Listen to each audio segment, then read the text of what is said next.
Bismillahirrahmanirrahim. Assalamualaikum warahmatullahi wabarakatuh. Alhamdulillah. Alhamdulillahi rabbil alamin. Wal aqibatu lil muttaqin wala udwana illa 'alal zalimin. Wassalatu wassalam ala man la nabiyya ba'dah wa ala alihi wa sahbihi wat tabi'in wa man tabi'ahum bi ihsan ila yaumiddin, amma ba'du. Hadirin dan hadirat, ikhwah dan akhwat jamaah salat maghrib yang dirahmati oleh Allah Subhanahu wa taala. Alhamdulillah, kita bersyukur dan memuji kepada Allah Subhanahu wa taala yang masih berkenan memberikan kepada kita kesempatan, kesehatan, sehingga kita dapat melaksanakan tugas dan kewajiban kita sebagai hamba Allah Subhanahu wa taala. Dan sebagaimana biasanya pada malam hari ini kembali kita akan melanjutkan kajian kita seputar fikih muamalat yang kita ambil dari kitab Al-Fiqhul Muyassar, di mana pembahasan kita pada malam hari ini adalah pembahasan tentang al-kafalatu wad-dhaman, tentang kafalah dan tentang ad-dhaman. Apa itu kafalah dan apa itu dhaman? Di sini dikatakan adalah atau didefinisikan al-kafalah adalah iltizam ihdar man alaihi haqqun mali li rabbih ila majlisil hukum. Jadi kafalah itu adalah sebuah iltizam, sebuah komitmen. Komitmen untuk menghadirkan orang yang memiliki hakun mali, memiliki hak terkait dalam masalah harta, li rabbihi, kepada pemilik harta, atau ila majlisil hukum, atau kepada majelis hakim atau peradilan. Nah, itu yang dimaksud dengan al-kafalah. Ya. Jadi sebuah komitmen yang dilakukan oleh seseorang, di mana bentuknya itu adalah dia berkewajiban untuk menghadirkan orang yang memiliki keterkaitan harta, ya, kepada pemiliknya atau dihadirkan dalam majelis hakim.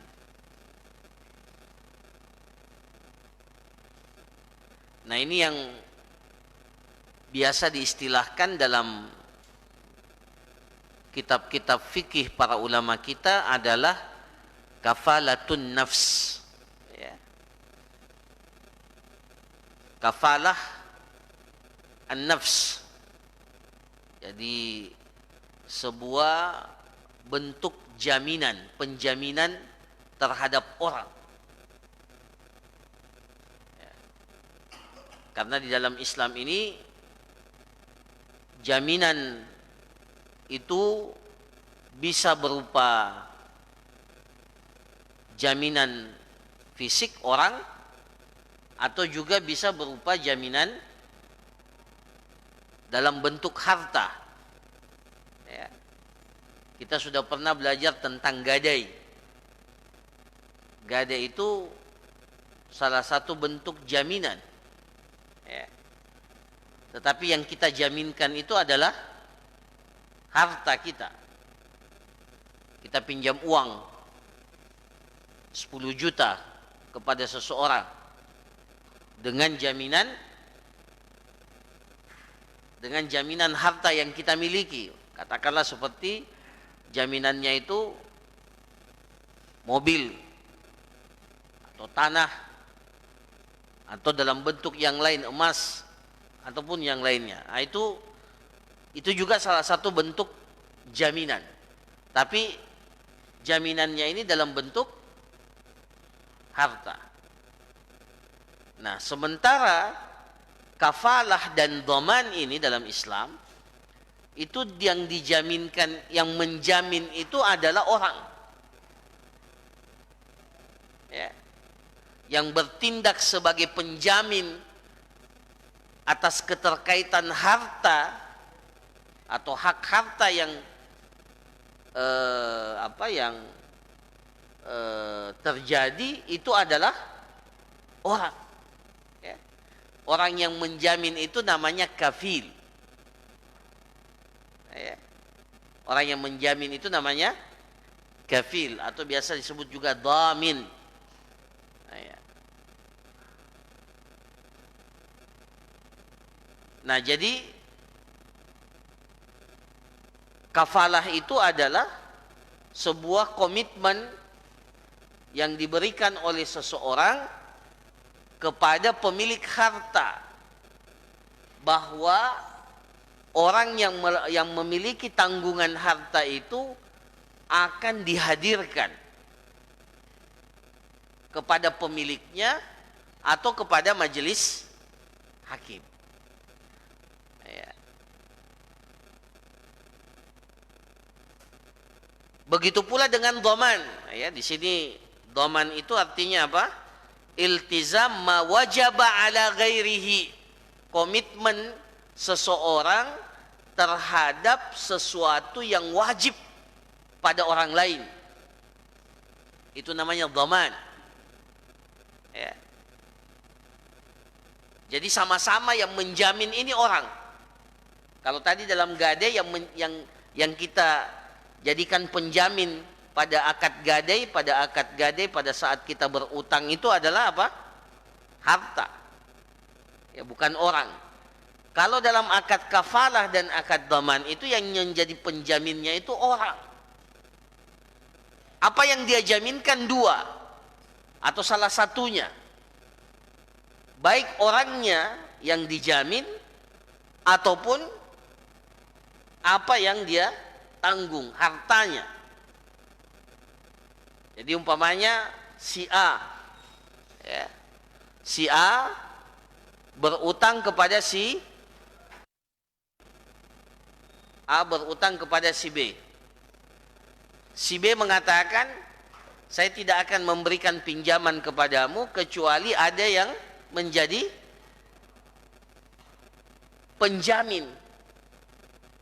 Nah, apa yang dijaminkan bisa dua atau bisa salah satu daripada yang kedua ini.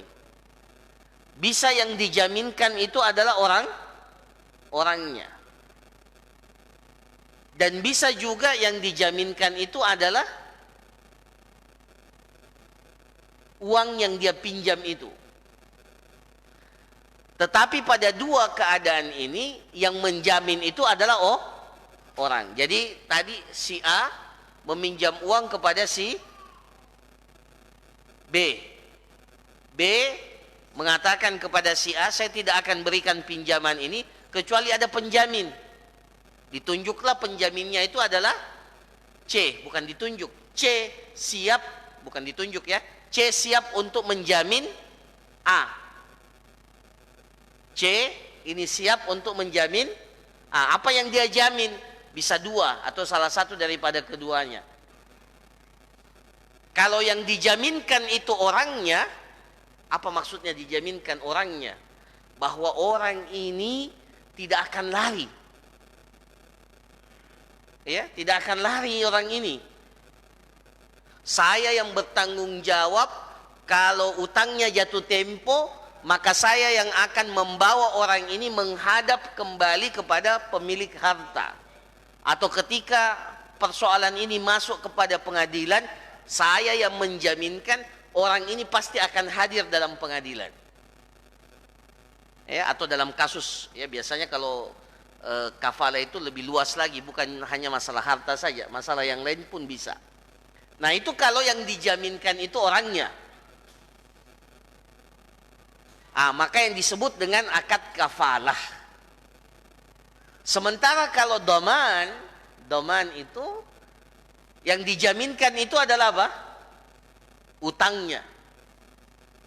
Ya, baik dalam akad qard, utang piutang, atau utang jual beli, kan bisa dua. Utang itu bisa dua.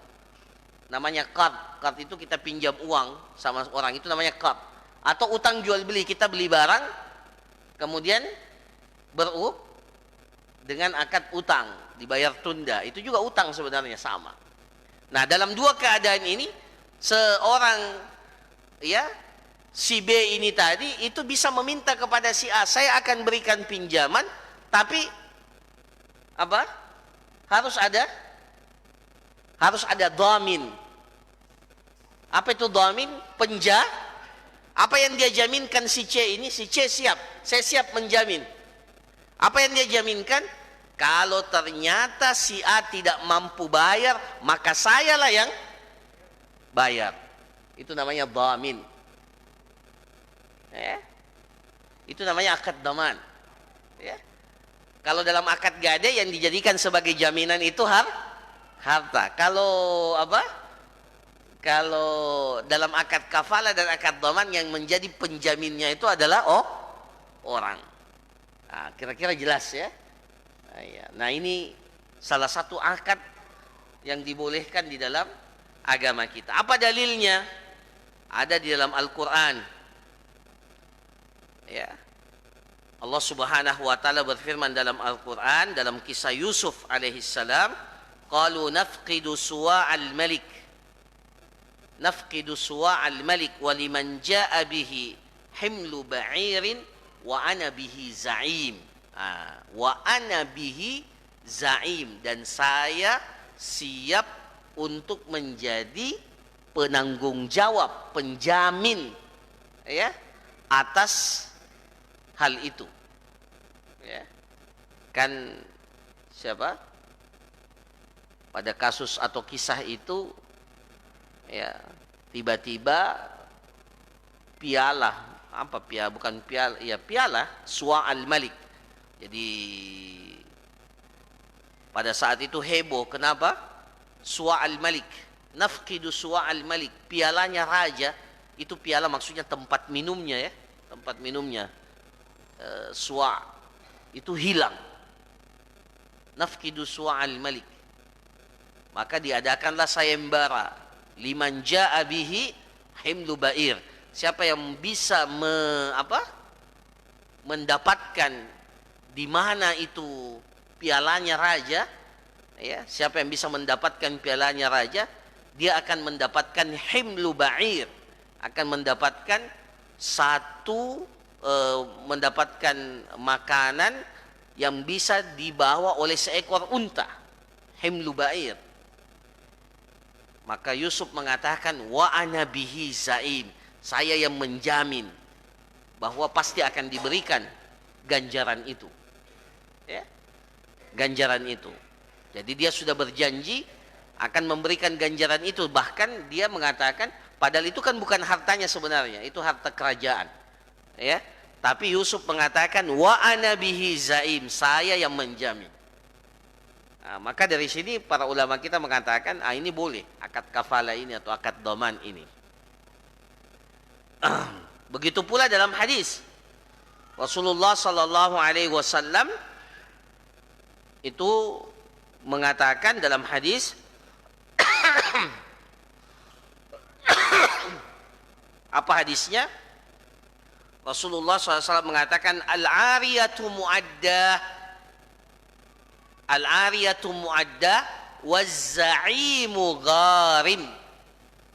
Al-ariyatu mu'addah, barang pinjaman itu harus ditunaikan, harus dikembalikan kepada pemiliknya. Al-ariyah mu'addah, nanti ada pembahasan tentang ariyah ya, tentang pinjam meminjam barang, ya. Nah, kata Rasulullah SAW mengatakan al-ariyatu mu'adda, pinjaman barang itu harus dikembalikan kepada pemiliknya. Ya. Waz-za'imu gharim, dan orang yang bertindak sebagai zaim, sebagai penjamin itu gharim, itu juga ikut bertanggung jawab atas utang itu. Ya. Waz-za'imu gharim. Jadi orang yang penjamin itu bertindak sebagai penjamin itu gharim. Itu juga berstatus menjadi seseorang yang memiliki tanggungan utang. Nah, ya. Jadi hadis ini menjelaskan kepada kita bahwa ada yang dinamakan dengan zaim atau kafil atau dhamin, di mana ada orang yang bertindak selaku penjamin, ya, selaku penjamin. Nah, ini para jamaah sekalian yang dirahmati oleh Allah, dan saya kira dalam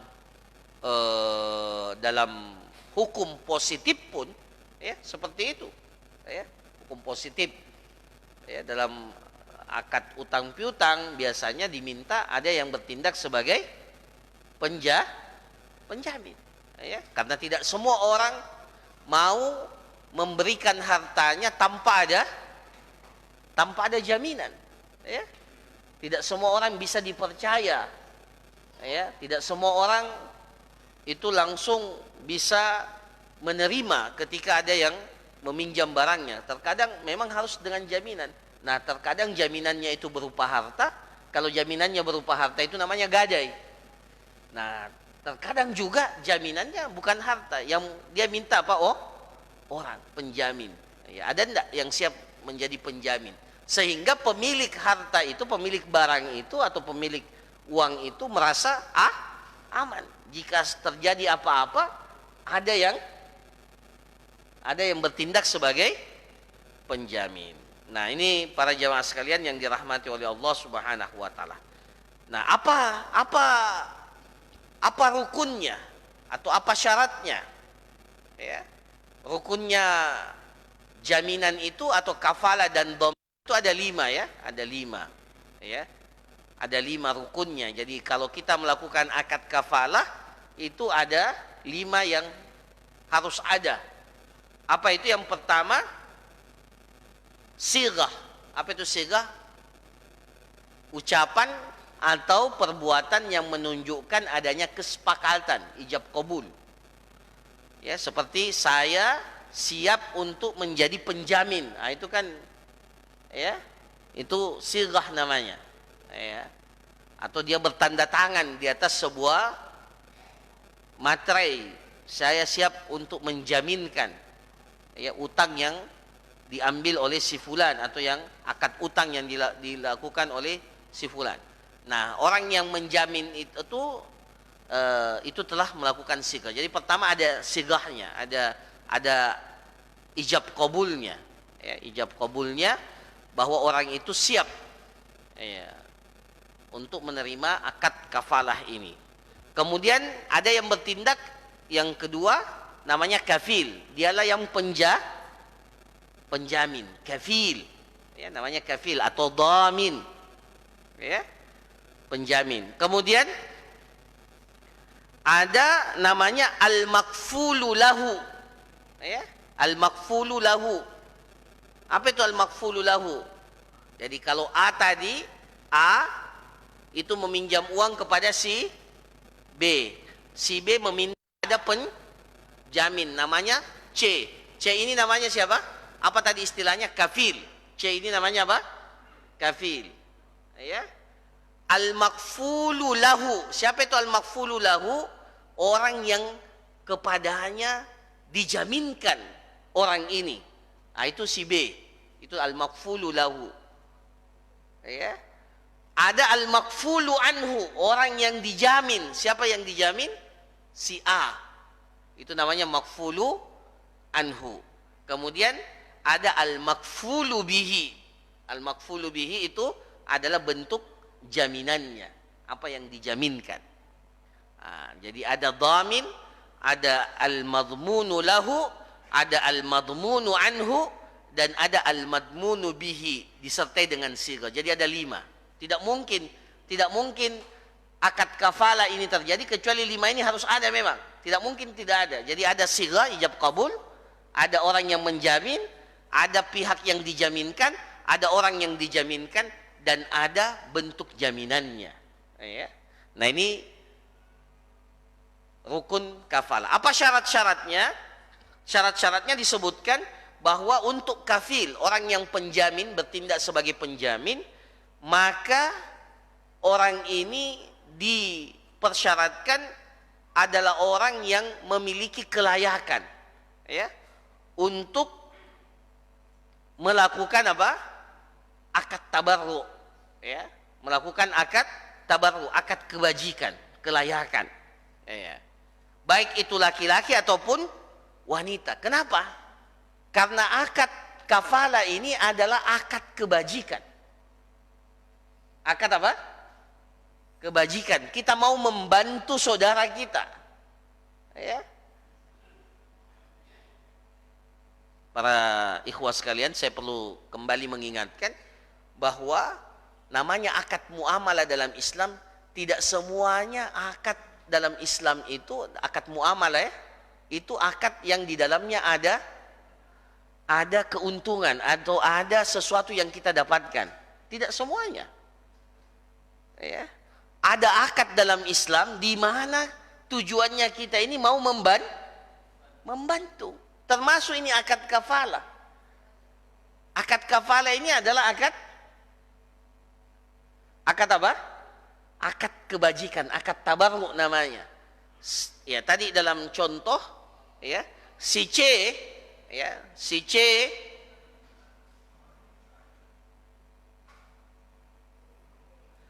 siap untuk menjaminkan utang si A, ya, si C siap untuk menjaminkan utang si A, si C siap untuk jadi penjamin. Itu sama sekali dia tidak dapat apa-apa. Dia tidak dapat apa-apa. Dia cuma membantu siapa? Si A dan si B. Dia bantu si A karena dia yang menjaminkan utangnya. Dia bantu si B karena dia ingin menolong bahwa si B ini jangan merasa khawatir. Ya. Jadi syaratnya kafil itu adalah orang yang memang memiliki kelayakan untuk melakukan tindakan kepada harta yang dimiliki. Ya. Kemudian adapun orang yang dijaminkan, ya, kalau si kafil itu, kalau si penjamin itu nanti dia setuju baru sah jadi penjamin. Tidak boleh main tunjuk saja. Siapa yang jadi penjaminnya? Haji Ahmad. Padahal Haji Ahmad belum, atau dia tidak tahu, atau yang penting, wah, Haji ada jianunya, siap Pak Haji mau. Tidak boleh begitu. Ya. Harus meminta persetujuan. Nah, itu. Tapi orang yang dijamin itu tidak mesti tahu bahwa dia sedang dijamin, atau dia tidak mesti ridho. Jadi umpamanya ada yang meminjam uang kepada si B, A meminjam uang kepada si B bilang apa? apa, saya mau penjamin. Tiba-tiba datang C tanpa sepengetahuan si A, dia bilang saya siap jadi penjaminnya ini. Boleh tidak itu? A tidak tahu bahwa ada penjaminnya, boleh tidak? Yang tidak boleh itu harus tahu itu si C. Dia bertindak sebagai penjamin harus dengan keridhoannya. Karena tidak main-main ini jadi penjamin ini. Ya? Ya. Karena dia telah menjaminkan orang. Ya. Nah, adapun yang dijamin itu tadi sudah kita jelaskan, baik orangnya ataupun hartanya. Jadi bisa dua-duanya. Jadi bisa si penjamin itu mengatakan, saya tidak mau jamin hartanya, saya mau jamin saja orangnya. Maksudnya orangnya apa? Tidak akan lari ini orang. Ya, insya Allah. Kalaupun dia lari, saya tahu di mana dia lari. Nah, itu namanya apa? Kafil itu. Ya. Tapi dia tidak sanggup jamin utangnya. Dia bilang saya sanggup hanya menjamin apa? Orangnya. Ya, ini orang tidak akan kemana-mana. Kalaupun lari saya tahu di mana tempatnya. Nah, itu namanya kafil juga. Ya, dahulu kan para jamaah sekalian belum ada polisi kan? Tidak ada polisi, belum ada apa? Seperti sekarang. Ya, jadi akad yang seperti ini penting. Ya. Atau yang dijaminkan itu adalah hartanya langsung. Nah, ini para jamaah sekalian yang dirahmati oleh Allah.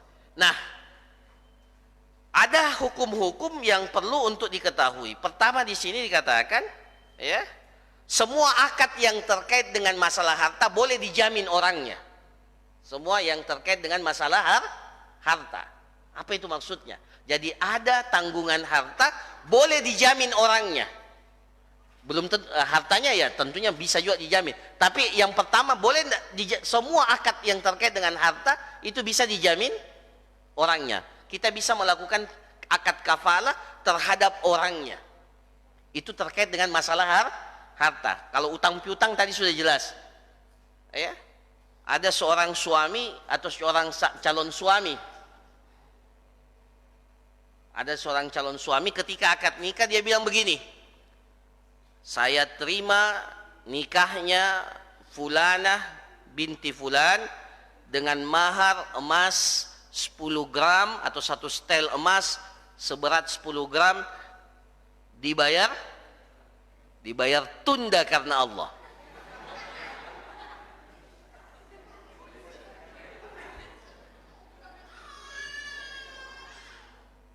Bukan dibayar tunai, dibayar tunda karena Allah.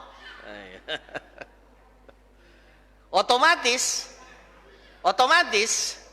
itu apa? Suami itu berutang kepada istrinya. Jadi ada orang yang menikah langsung berutang.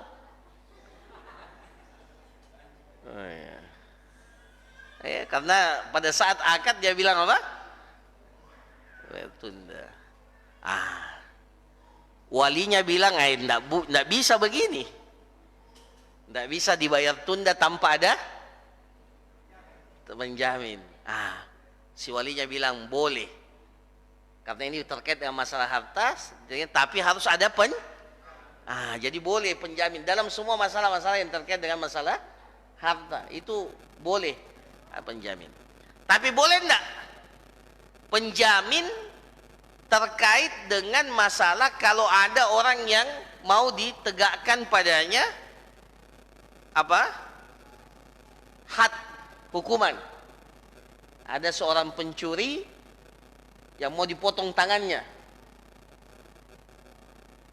Ya, boleh tidak ada yang menjamin bahwa pencuri itu tidak akan lari?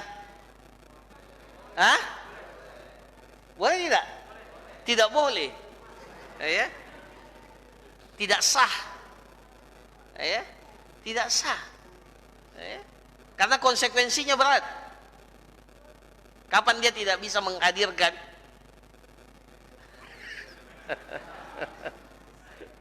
Ya.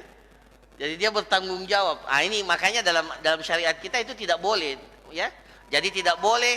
Jadinya kalau ada pencuri seperti itu atau orang yang harus dihukum dalam Islam, apa saja ya, kalau dia berzina harus harus dihukum. Kalau dia mencuri harus dihukum. Yang penting semua hukuman yang sudah ditetapkan dalam syariat. Hukuman itu ada dua. Ada namanya had. Apa itu had? Had itu sesuatu yang sudah ditetapkan dalam syariat. Ya, itu namanya had. Ya, hukuman yang sudah ditetapkan dalam syariat. Ya. Ada hukuman yang tidak ditetapkan dalam syariat. Apa itu? Itu namanya ta'zir. Nah, kalau ada orang yang dihukum had telah ditetapkan dalam syariat, seperti apa yang sudah ada hukumannya dalam syariat? Seperti mencuri, seperti apa? Zina, ya. Minum khamar, ya. Kemudian apa? Membunuh, ya, dikisas dan seterusnya. Itu semua sudah ada hukumannya dalam syariat. Nah, itu tidak boleh seseorang itu menjamin kepada orang yang, ya, makanya secara hukum asalnya tidak boleh diberikan jaminan itu. Kenapa? Karena ini berbahaya. Ya. Nah, yang boleh itu kalau terkait dengan masalah harta, ya, ada tanggungan hartanya, maka itu yang boleh dijaminkan. Nah, begitu pula tidak boleh menjaminkan orang yang akan dihukum kisas. Tidak boleh. Ya, tidak sah akad kafalahnya. Bagi orang yang tidak boleh diberikan akad kafalah kepada orang yang akan dikenakan hukum kisas. Ya. Nah, para jamaah sekalian yang dirahmati oleh Allah, kalau ternyata orang yang dijaminkan itu melarikan diri, maka siapa yang bertanggung jawab? Siapa yang bertanggung jawab? Penjaminnya. Ya. Nanti ditanya, apa bentuk tanggung jawabnya? Menghadirkan orangnya atau menanggung hartanya? Kalau hanya menghadirkan orangnya, maka dia diperintahkan untuk mencari orang itu sampai dia dapat. Apalagi kalau masalahnya sudah dibawa ke pengadilan, maka harus dihadirkan di majelis hakim. Siapa yang menghadirkan itu? Kafil. Nah, tapi kalau ternyata akadnya bukan hanya sekedar menghadirkan orang, juga menanggung utangnya umpamanya. Ya, jadi tadi si A berutang kepada si B, C jadi penjaminnya, dia menjaminkan orangnya dan utangnya sekaligus. Maka ketika dia tidak mampu menghadirkan orang itu, maka si B berhak untuk menuntut si C untuk membayarkan utangnya. Itu konsekuensi menjadi apa? Menjadi penjamin. Nah, ini para jamaah sekalian, ya. Jadi dalam syariat kita ini disepakati oleh para ulama akad jaminan itu, bahwa memang ada yang dinamakan dengan akad kafalah atau akad dhaman, di mana kedua-duanya itu menjadi sebuah akad kebaikan, ya, akad tabarruk, kebaikan yang kita lakukan kepada saudara kita yang tentunya membutuhkan kebaikan dari kita dari sisi kesiapan seseorang untuk menjaminkan baik pada orangnya ataupun pada tanggungan harta yang ia tanggung. Nah, ini beberapa hal, ya, yang terkait dengan akad kafalah dan akad dhaman ini. Ya.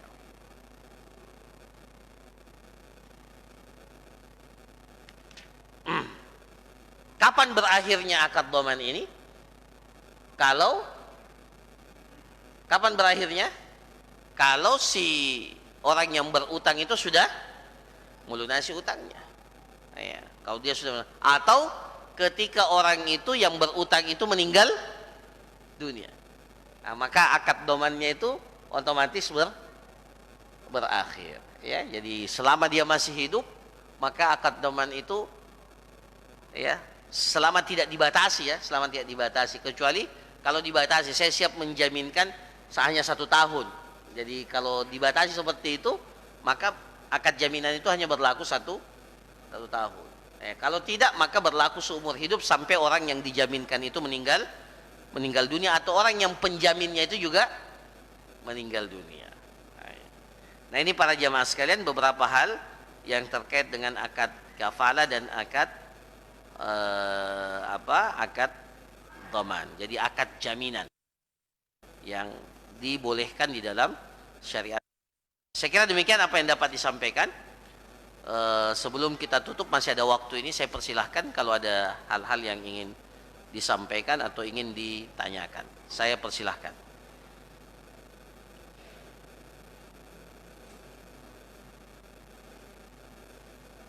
Ya.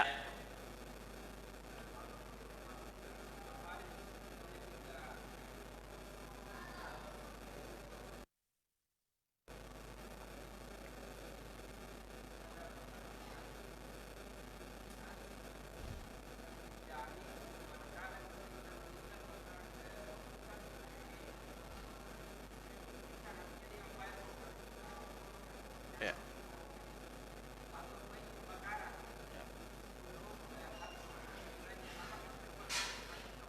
Iya, ini juga termasuk dalam akad dhaman yang sekarang ini masuk ya. Jadi ada penjamin, ya, penjamin bahwa kalau terjadi sesuatu maka dia yang akan melakukan tindakan jaminan kepada barang tersebut atau kepada orang tersebut, ya. Selama akadnya itu pakai menggunakan akad yang syariah. Akad syariah itu akadnya sistemnya ta'awun. Kalau yang konvensional itu mirip dengan judi, ya, mirip dengan judi. Nah, kalau dia pakai akad ta'awun, ya, akad ta'awun, maka tidak ada masalah. Maka para ulama mengatakan ya boleh akad ta'awun ini, ya. Akad ta'awun itu mirip-mirip seperti BPJS. Tahu BPJS? Ya, BPJS itu asuransi yang sifatnya ta'awuni, ya. Asuransi yang sifatnya ta'awuni, dhaman, ta'awuni, jaminan, ya namanya saja jaminan sosial, ya. Jaminan sosial. BPJS apa? BPJS? Badan Penyelenggara Jaminan Sosial, ya, BPJS gitu. Ya, itu mirip-mirip seperti itu. Itu mirip dengan apa? Dengan akad ta'awuni, di mana kita menyerahkan sejumlah uang harta yang kita miliki dengan niat untuk menolong, ya, menolong. Nah, kalau ada saudara kita yang kena musibah, maka dari akad itulah yang dari uang yang kita setorkan itu untuk menutupi musibah itu. Sebagaimana kalau musibah itu juga mengena kita, ya, mengena kita. Nah, itu dibolehkan selama akadnya pakai akad ta'awuni, ya, akad ta'awuni, maka itu dibolehkan. Wallahu a'lam. Maka itu juga termasuk, ya, bentuk jaminan yang ada sekarang ini. Ya, wallahu a'lam. Ya.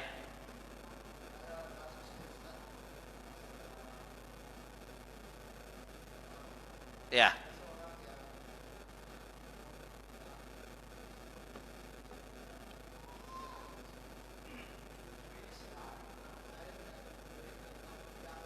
Ya. Ya. Ya.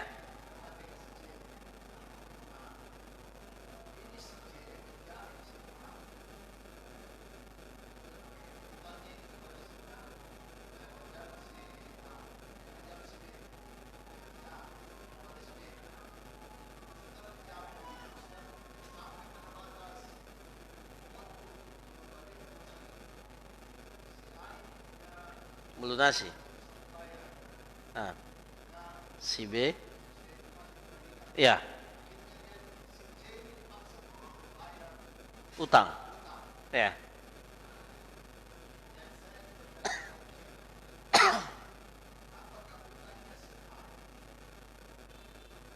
Ya. Iya.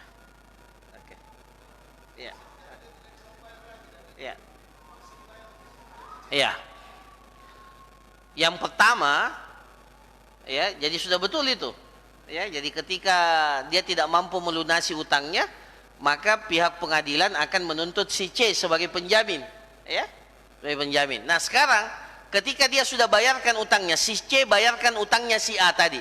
Kan si A meminjam kepada si B. Si A tidak mampu bayar, maka B menuntut si C. Nah, setelah itu dibayarkan utang itu oleh si C, maka otomatis, ya, akad utang itu berpindah, ya. Jadi si C ini nanti menuntutnya kepada siapa? Si A, ya. Kan begitu. Dia yang bertindak untuk menjaminkan, maka dia yang akan menuntut si A untuk pengembalian utang, ya. Jadi antara A dengan B sudah tidak ada lagi urusan. Nah, sekarang urusannya di mana? C dengan A. Nah, nanti terserah apakah si C mengikhlaskan, itu persoalan lain, ya, atau dia tetap menuntut si A. Jadi secara hukum asalnya utang itu berpindah. Jadi nanti dia yang akan berurusan dengan si A. Apakah dikembalikan seutuhnya, atau dikembalikan setengah, atau tidak dikembalikan sama sekali, tergantung kesepakatan si C dengan si A. Nah, itu atau dibentuk dibayar dalam bentuk yang lainnya, itu juga bisa, ya. Jadi secara hukum asalnya yang penting si A dengan si B ini sudah tidak lagi punya masalah karena sudah dituntaskan oleh si C. Nah, tinggal masalahnya di mana? C dan A ini. Nah, itu dia. Jadi tinggal dia yang baku atur. Iya. Apa kesepakatannya, konsekuensi daripada jaminan itu. Yang jelas dia sudah melakukan kebaikan dengan membantu membebaskan si A ini dari lilitan utang dan tuntutan si B, ya. Si C mungkin mengatakan, daripada saya yang disiksa terus dituntut, akhirnya anda apa saya bayar, nanti kita yang baku atur di sini. Ya. Kan begitu sebenarnya, ya. Nah, wallahu a'lam. Masih ada? Ya.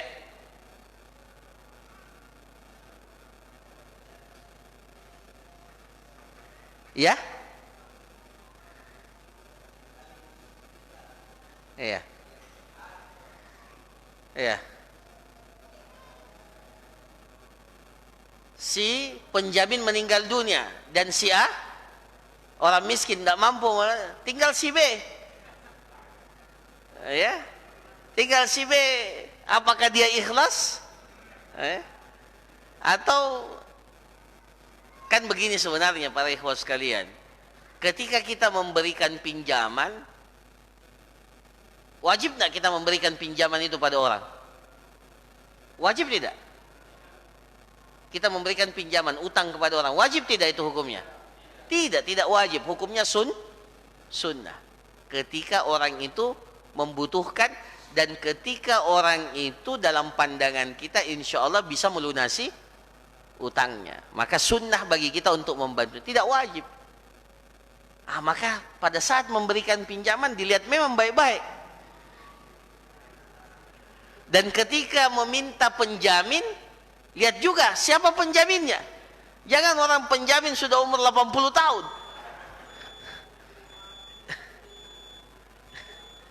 Ya, atau penjaminnya juga ya sudah sebenarnya dia yang perlu dijaminkan. Jadi di situ prosesnya. Makanya dalam syariat kita apa ini? Jadi syariat kita itu dimulai dari akadnya. Jadi akadnya. Nah, kalau ternyata seperti yang antum bilang, penjaminnya meninggal dunia, akad kafalahnya otomatis berakhir. Dan ternyata yang meminjam ini juga tidak mampu mengembalikan, ya sudah. Si B Mamin yang punya satu, dia harus berikan kesempatan si A untuk untuk membayar. Kalau ternyata tidak, ya tinggal dilihat apakah si A ini punya aset tidak. Punya aset. Kalau dia punya aset, bisa dilaporkan, ada aset yang bisa untuk membayarkan utang kalau dia mau ya. Tapi yang paling bagus tentunya dia apa? Ya sudah, saya sedekahkan. Ya itu. Ya. Daripada ditagi-tagi pun tidak dibayar, akhirnya menjadi sakit hati. Mendingan sudahlah, itu investasi akhirat, saya ikhlas nih. Ya, itu. Tapi itu kan berat itu. Ya. Ya. Masya Allah. Ya, masih ada? Ya.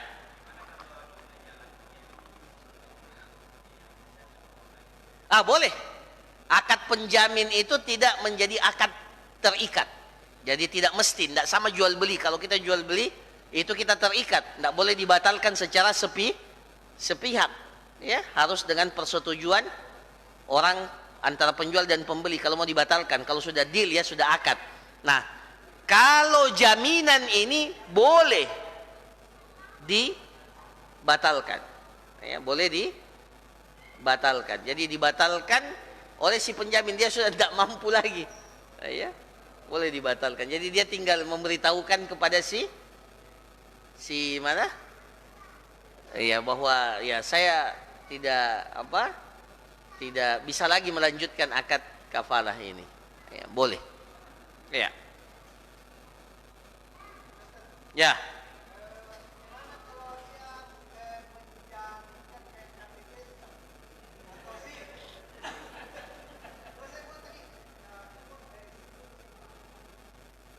Itu sebenarnya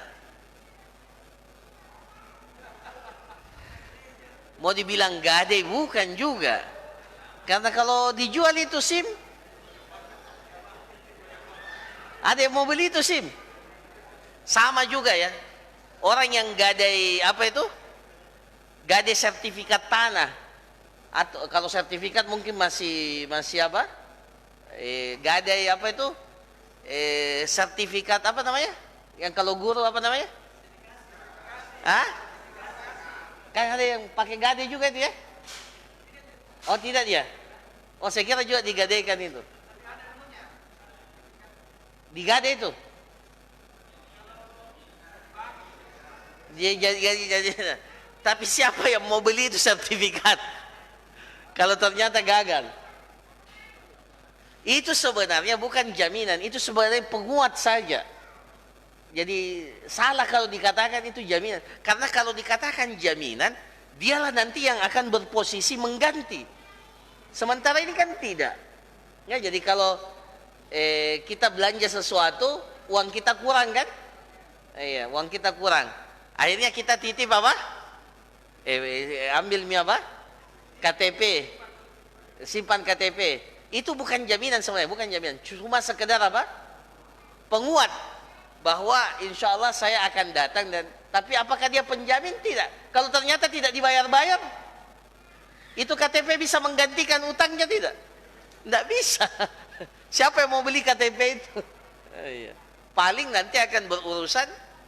Ya akan sulit ya, tapi ini ya sama juga dengan apa tadi ya SIM atau apa ya, itu sebenarnya bukan, kalau dalam syariat bukan penjamin, dia cuma penguat saja, penguat akad itu supaya tapi apakah penjamin? Sebenarnya kurang tepat dikatakan penjamin.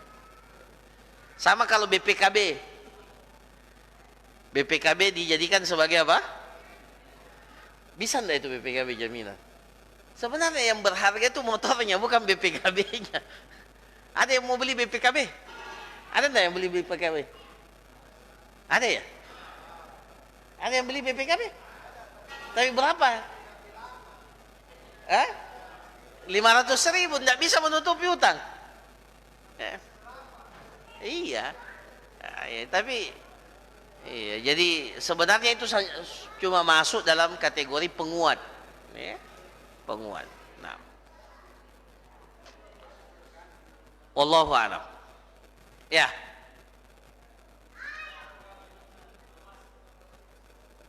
Apa?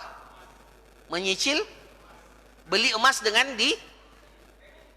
kredit, dengan dicicil. Apakah termasuk riba? Termasuk riba.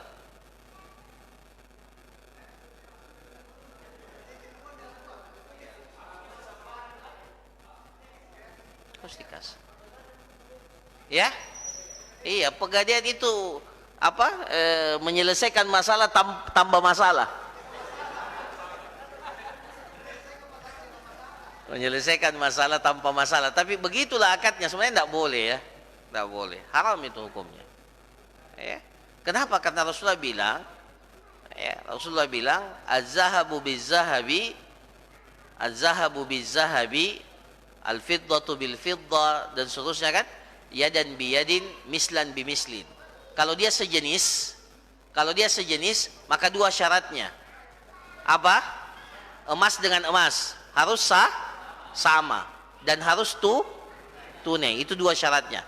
Kalau dia tidak sejenis, uang dengan emas atau perak dengan emas, dipertukarkan antara uang dengan emas atau perak dengan emas, atau beras dengan kurma umpamanya. Maka kata Rasulullah, fa idza ikhtalafat hadhil ajnasu fabi'u kaifa syi'tum. Kalau dia berbeda jenisnya, maka silahkan kalian jual, tidak mesti sama. Kan tidak mesti sama. Antara perak dengan emas kan tidak sama ya. Ya. Maka kata Rasulullah, fa idza ikhtalafat hadhil ajnas, kalau jenisnya sama, maka silahkan kalian jual sesuai dengan kehendak kalian. Tapi syaratnya idza kana yadan biyadin. Syaratnya harus tunai. Jadi kalau uang dengan emas berbeda jenis, ini uang, ini emas, maka boleh ditukar dan salah satunya lebih, tidak apa-apa ya, uangnya lebih atau emasnya, ya, kan namanya beda jenisnya. Tapi satu syaratnya, apa itu? Idza kana yadan biyadin. Nah, kalau dia kredit atau dia ini tunai, tidak itu? Tidak, karena berutang, maka masuk dalam kategori riba. Namanya riba nasiah. Iya.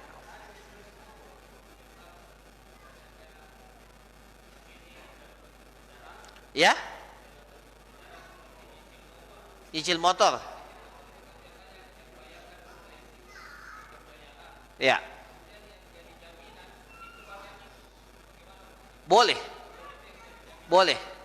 Boleh barang yang kita beli itu sekaligus jadi jaminan. Karena dalam Islam jaminan itu, kalau dalam gadai ya, dalam gadai jaminan itu boleh dari semua harta yang mempunyai nilai. Ada nilainya, ada harganya. Nah, itu kan sudah punya harga itu. Ketika kita beli motor dengan sistem apa?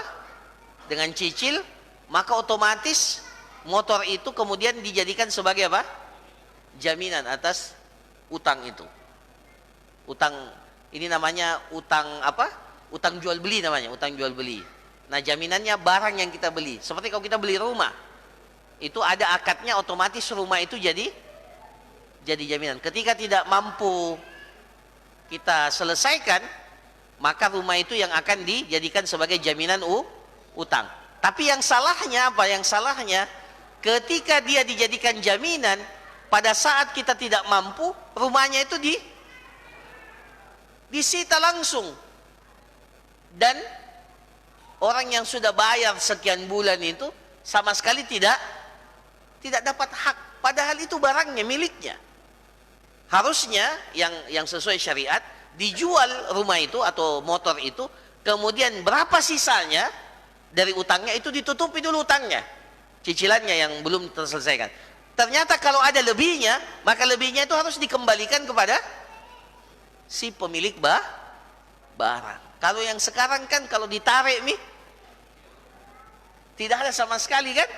Nah, itu zalimnya di situ. Iya. Rumah kalau disita, ada yang dikembalikan ke pemiliknya enggak? Ah, itu yang padahal sudah dicicil sekian tahun. Ya, maka enggak apa-apa dia jadi barang jaminan, tapi iya, harusnya kalau ada lebihnya, kan itu bank pasti akan jual, atau leasing itu akan jual kembali itu barang kan? Nah, itu tinggal lihat ada selisihnya tidak? Sama juga, ini sama juga adilnya begini. Kalau ternyata setelah dijual tidak menutupi utangnya, maka dia tetap bertanggung jawab untuk melunasi utangnya. Begitu juga, sama sebenarnya. Jadi kalau tidak cukup harga penjualannya, maka dia tetap berutang. Sama juga kalau ternyata ada lebihnya, harus itu baru adil namanya. Jangan ya, bayangkan kalau dia cicil mobil 4 tahun umpamanya. Di tahun kedua atau tahun ketiga gagal bayar, diambil mobilnya, kasihan. Padahal sudah 3 tahun dia cicil. Ya. Kan zalim namanya itu kalau tidak ada dikembalikan sedikit pun, padahal sisa utangnya tinggal sedikit. Ya. Meskipun banyaknya kasus itu biasanya di bulan pertama, bulan kedua sudah menunggak, memang dia niatnya beli mobil itu untuk apa? Untuk tidak dibayar cicilannya. Itu memang kalau yang begitu itu ya harus dihukum orang seperti itu, bukan diberikan fasilitas. Ya. Wallahu a'lam. Saya kira demikian para jamaah sekalian, kita tutup. Subhanakallahumma rabbana wa bihamdik nasyhadu an la ilaha illa anta nastaghfiruka wa atubu ilaik wa sallallahu ala nabiyyina Muhammad wa ala alihi wa sahbihi ajma'in. Assalamualaikum warahmatullahi wabarakatuh.